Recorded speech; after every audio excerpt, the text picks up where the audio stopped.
been less than 2 months since the Real Estate Authority Act came into being, and Tamil Nadu has become one of the first states to consider an overhaul of its housing policy. CNbc TV 18 Youth Senate reports that this could include changes to the state's land building policy and a system of deemed approvals.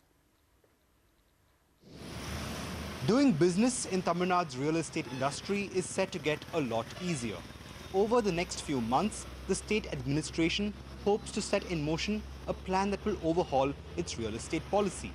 This includes bringing in a new land pooling policy.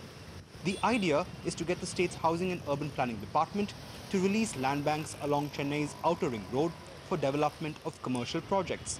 The government is also looking at a proposed township policy to build civic infrastructure like metro water connections and power substations for housing projects outside city limits. The role of the planning authority should be to facilitate development, and the development happens through the connectivity, through the road network. This is at the conceptualization stage. It is going on. Our people are working, we have already said.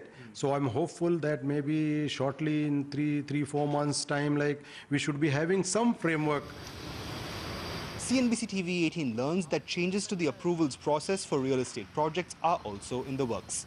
For instance, Tamil Nadu may adopt a trust and audit model, meaning developers will get deemed approvals within 30 days instead of the usual 9 months, subject to an audit by development authorities. Another facet of this plan, we learn, is to overhaul the state's affordable housing policy to encourage private participation in this segment.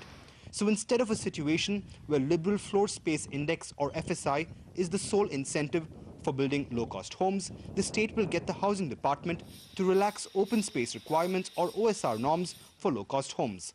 Players say this is necessary because offering greater FSI has not worked. The objective of the government is laudable in awarding the developer to have more FSI so that his product can be made still more affordable. But in practice, we have not seen very many projects, private projects coming in and utilizing this particular FSI benefit. The bigger problem, however, will be implementation. That's because while these reforms sound great on paper, experts say that unless things change on the ground, the real estate sector will continue to struggle, as will the state's efforts to improve the ease of doing business. In Chennai, this is Jude Sanath.